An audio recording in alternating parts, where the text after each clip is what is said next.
So one of the things we came to the realization of before, again, specific to the campus issue, it has been on fire for a long time, decades. This is nothing new. October the 7th took it to a completely different level, right? But it's been bad for a very, very long time. Go back to 2014, for example. There were several professors from San Francisco State University who literally, on California taxpayer dollars, met with members of the PFLP. This is a designated terrorist organization, came back, and that's when they started platforming Layla Khaled and some of these other terrorists. At least, come on, Dave Shai, that's against the law. If they're a terrorist organization, how are you, a professor, going to take tax dollars to fly to meet with terrorists and then come back? What in the world's going on? But nothing happened to those professors. Right? This has been going on for a long time. So by the time you're dealing with the students, again, pawns on the chessboard, the billions of dollars coming from Qatar that are funding the administrations, that are funding the departments, that's where the real big fish is. But it doesn't really get talked about. Remember 2 years ago, December 23, they had those 3 professors over there of the Ivy League schools who were testifying on Capitol Hill.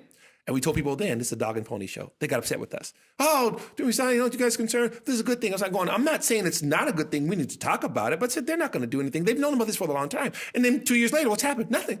They replaced those people with other people. And has it gotten any better at Harvard? No, right? So why? Because the core issue hasn't been dealt with.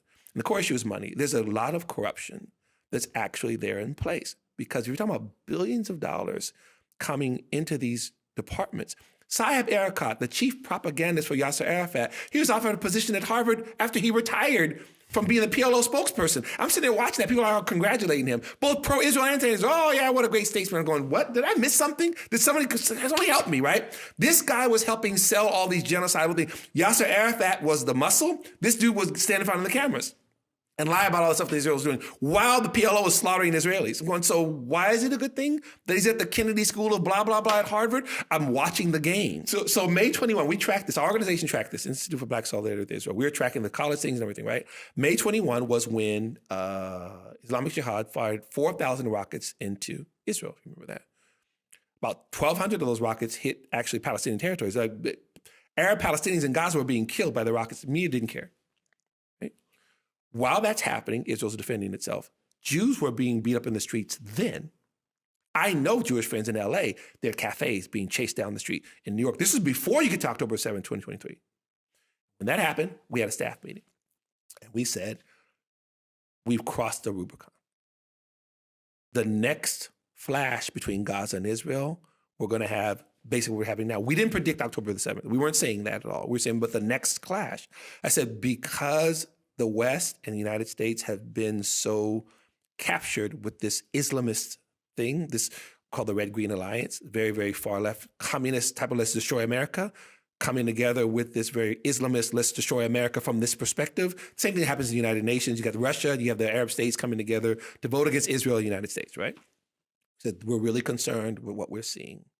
Fast forward to October 23, lo and behold, not just the encampments, but the violence and all of that, right?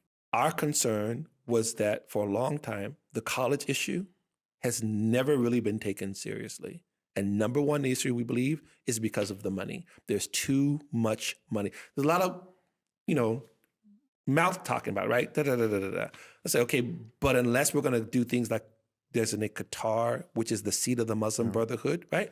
Unless we're going to designate the Muslim Brotherhood a terrorist organization, unless we're going to make it, and much of the money, you probably know this, when it comes from these different states, they're actually coming, it's unreported. The schools are supposed to tell the government how much money is supposed to be open source, if you will. Much of that money is not being reported. So when we come against an SJP student or Mahmoud Khalil, which again, I'm all for, I get that. I also get that becomes a distraction because if that's all we're going to do, Dumisani, we should be deporting. I say, first of all, how are you going to deport American-born students who hate America and Israel?